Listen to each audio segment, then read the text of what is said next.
Hello Midnights. Up next, a profound examination of the real story of Hansel and Gretel. Let us know where you are listening from and don't forget to subscribe. Thank you for tuning in. The tale of Hansel and Gretel, deeply ingrained in Western culture, owes its widespread recognition to Jacob and Wilhelm Grimm, two remarkable German linguists and cultural researchers.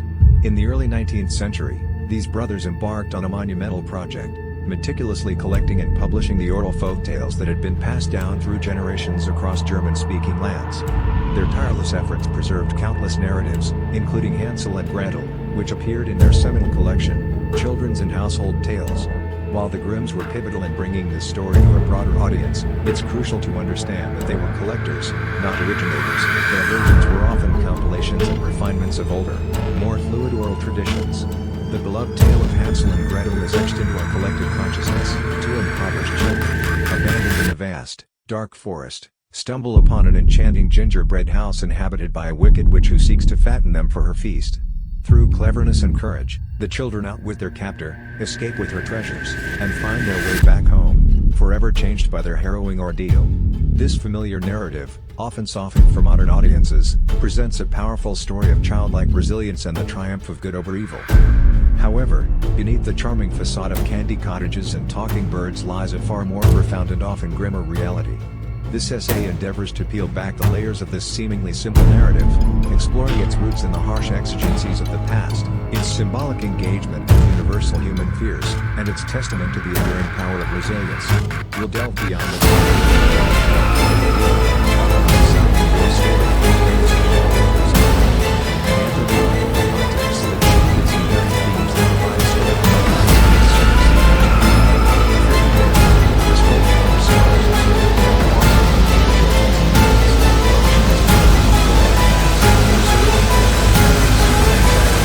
coping mechanisms within their symbolic frameworks.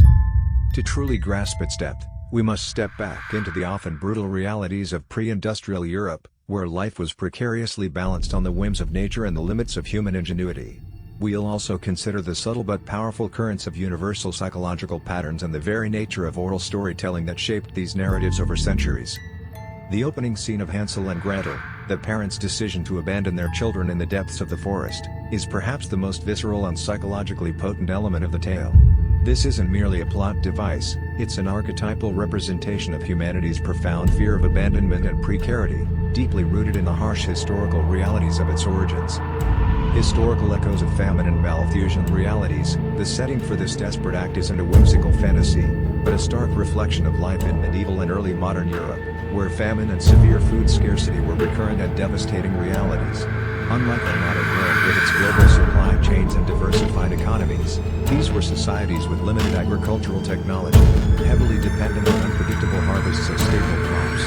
A single prolonged period of bad weather, excessive rain leading to blight, unexpected frosts, or severe droughts, could decimate yields, leading to not only grain shortages but also the death of livestock and widespread disease.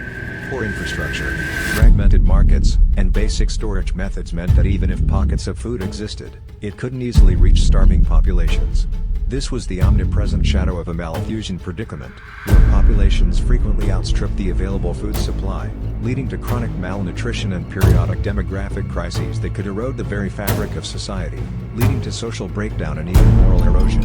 In such dire circumstances, historical accounts widely indicate that child abandonment, though morally repugnant and deeply tragic, was a tragically common and desperate strategy. This practice, sometimes extended to selling children for survival, was solely an act of individual malice, but often calculated decision-making,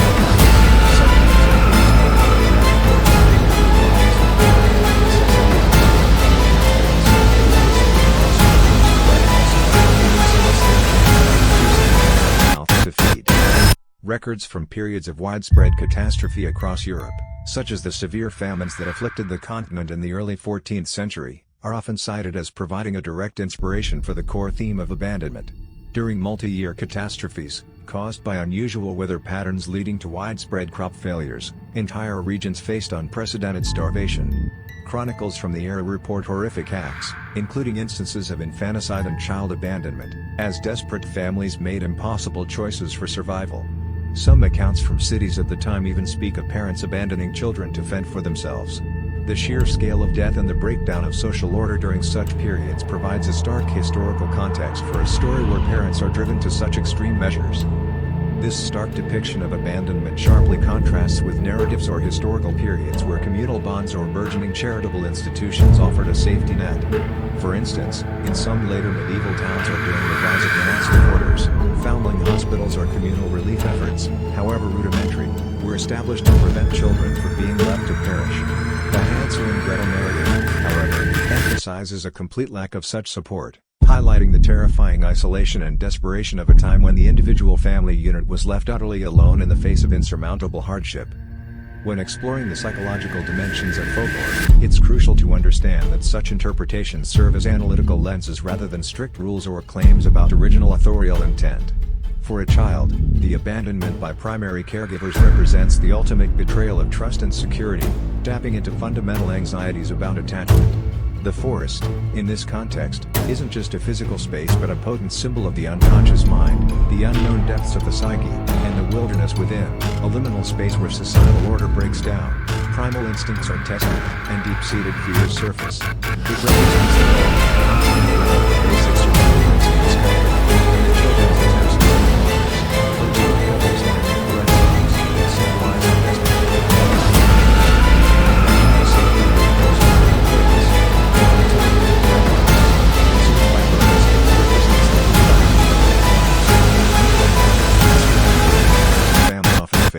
leading to despair. This desperate act also reflects the way societal anxieties, sometimes too horrific to confront directly, manifest in symbolic narratives. Their failure, however, signifies the irrevocability of the initial trauma and forces a confrontation with utter self-reliance in a world stripped of its assumed protections. The shifting maternal figure, in many versions of this and similar tales, the figure advocating for the abandonment is initially the biological mother, often depicted as overwhelmed by poverty. However, as narratives evolved, often influenced by societal sensitivities, this role frequently shifted to a stepmother. Psychologically, this transition allows for the splitting of the maternal archetype. The comforting, nurturing mother remains idealized, while the harsh, life-threatening aspects are projected onto the stepmother, thus preserving the purity of the biological maternal bond in the collective consciousness. This subtle shift highlights cultural discomfort with portraying direct biological maternal malice, even in desperate circumstances. Later parallel of abandonment. While geographically and chronologically distant, historical studies have documented a similar pattern of child abandonment during a severe famine in a large Asian nation in the mid-20th century. Faced with mass starvation, particularly in heavily populated areas, thousands of children were sent away from their birth families to remote areas, often never to return. These children were often effectively abandoned by parents who could no longer feed them, hoping they would find sustenance elsewhere. This mirrors the underlying desperation of Hansel and Gretel's parents, showcasing how extreme scarcity can force unthinkable choices across different cultures and eras. Psychological insights gleaned from the study of human behavior and social development provide understanding into the deep and lasting trauma of childhood abandonment. Research on orphan and abandoned children consistently shows high rates of anxiety, depression, attachment challenges, and post-traumatic stress. Adults who were abandoned as children often report lifelong struggles with feelings of hopelessness, of irredeemable attachments, and a sense of anxiety.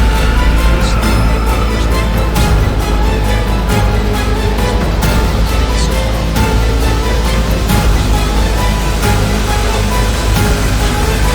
The witch in Hansel and Gretel is far more than a simple antagonist.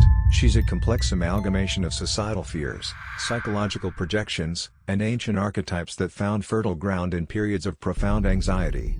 The witch's desire to fatten and consume the children taps into deeply ingrained, primal fears of cannibalism, a taboo universally reviled yet historically whispered about during extreme periods of starvation. This theme resonates with societies that understood the brutal reality of the food chain, where humans weren't always safely at the top.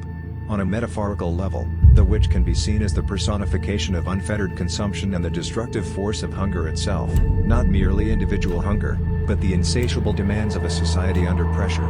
She embodies the ultimate predator, grotesquely inverting the natural order of care and nurture, transforming it into a gruesome cycle of devouring.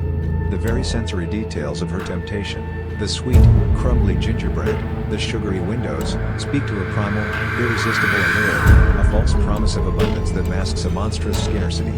Her house is the ultimate, seductive trap, an illusion of safety and gratification designed to exploit the deepest, most basic human desires: comfort, warmth, and food. The figure of the witch is inextricably linked to historical periods of intense witch persecution across Europe, peaking roughly between the 15th and 18th centuries.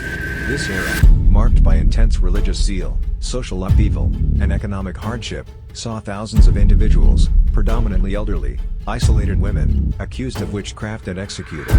These women often became convenient scapegoats for inexplicable misfortunes, failed crops, or local epidemics, serving as outlets for community anxieties. The witch in the tale, living in isolated, seemingly opulent comfort, a stark contrast to the children's poverty, embodies the feared other, a figure who possesses forbidden power or knowledge, and who exists outside the pale. She represents the popularized space of the shadow projected onto a terrifying feminine figure, embodying the collective fears of female autonomy, primal,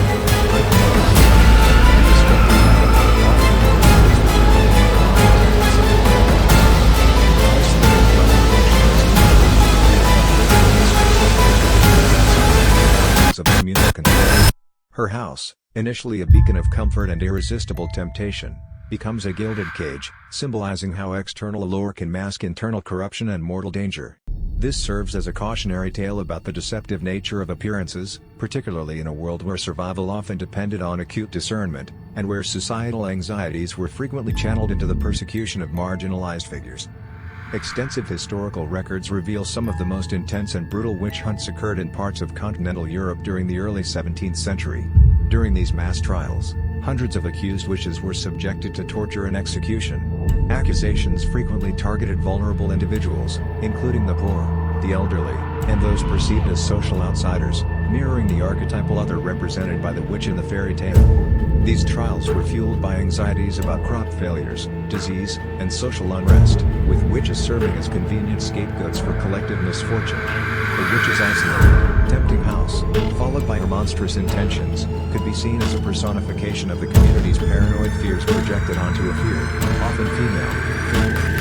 This malevolent depiction of the witch stands in stark contrast to other folkloric archetypes of the wise old woman or benevolent crone, who, despite their often unconventional appearance or reclusive nature, offer guidance, magical aid, or healing. Figures like certain versions of the fairy godmother or the wise woman of the woods and other traditions provide a direct inverse to Hansel and Gretel's witch, highlighting her specific function as a solely destructive and devouring force within the narrative. Crucially, Hansel and Gretel aren't merely passive victims. Their journey is one of increasing agency, resilience, and self-discovery, offering a profound commentary on the human spirit's capacity to overcome immense adversity.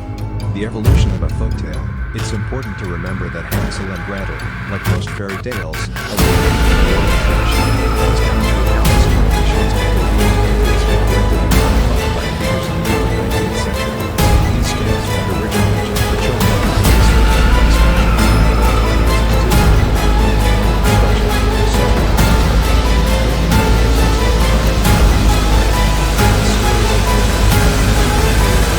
adapting and evolving to reflect the changing concerns of the communities that told them.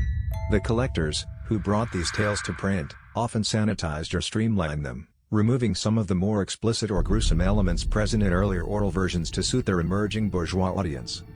Comparative folklore, earlier European variants. Across European folklore, earlier variants of the abandoned children outwit ogre/witch motif illustrate the long lineage of this story within the oral tradition. In one famous French collection from the late 17th century, a tale features impoverished parents abandoning their 7 sons in the forest. The youngest son uses pebbles to find his way back, mirroring Hansel's initial cleverness. They later fall into the hands of an ogre, whom the youngest son cleverly outwits, stealing his magical boots and treasures, similar to Hansel and Gretel escaping with the witch's riches.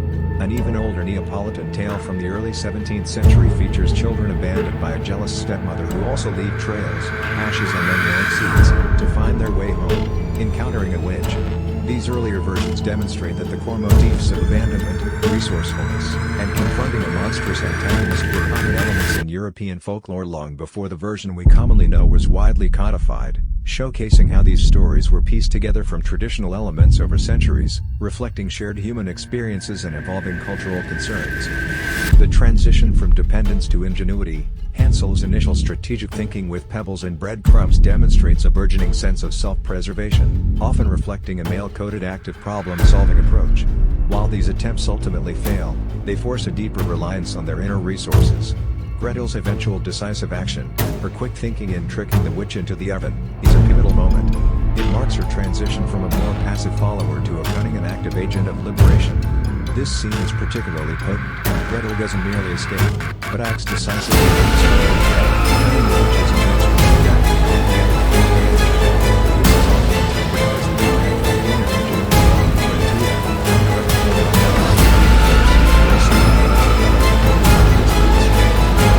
is often interpreted as the triumph of the inner overcoming profound threats. The entire harrowing experience in the forest, culminating in their confrontation with the witch, can be understood as a powerful initiation ritual. Stripped of the familiar comforts and protections of home and family, the children are forced to confront primal fears and discover their own inner resources. This journey through the terrifying wilderness serves as a symbolic rite of passage, transforming them from dependent, naive children into self-reliant, resourceful individuals capable of navigating a dangerous world. Their survival, driven by their own ingenuity and courage, marks their symbolic entry into a more mature state of being. The children's active role in their own salvation, particularly Gretel's decisive action, provides a powerful contrast to numerous other fairy tales where the hero or heroine's rescue is primarily orchestrated by external benevolent forces, a fairy godmother's magic, a heroic prince, or divine intervention. While such elements might offer comfort, Hansel and Gretel's story emphasizes self-reliance and the crucial development of inner strength and cunning in the face of overwhelming adversity.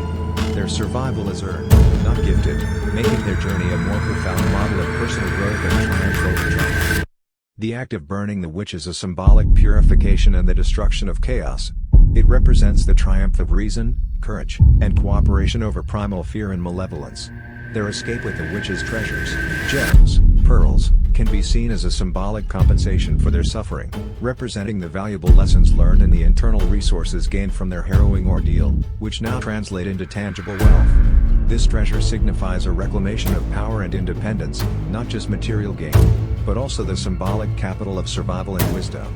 The finding of a helpful animal, like a duck, to cross the water symbolizes divine or natural aid, a return to the natural order, and perhaps a spiritual cleansing before re-entry into the human world. Their return to their father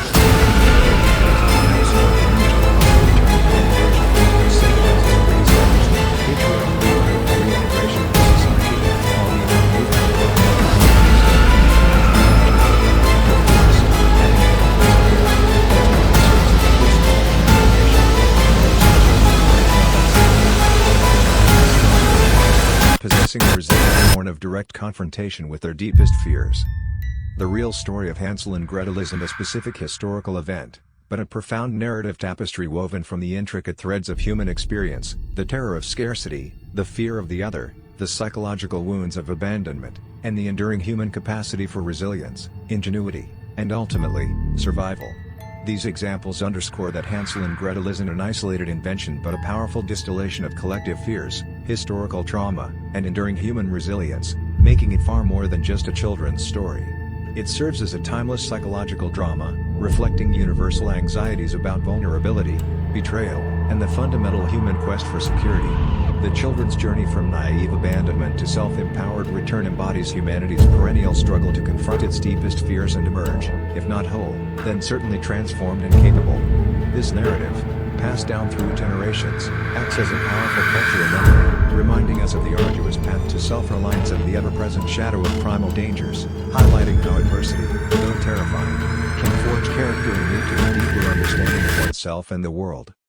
In its enduring power, it reminds us that even from the darkest depths of hardship and fear, the human spirit can emerge, not only intact, but often strengthened and transformed.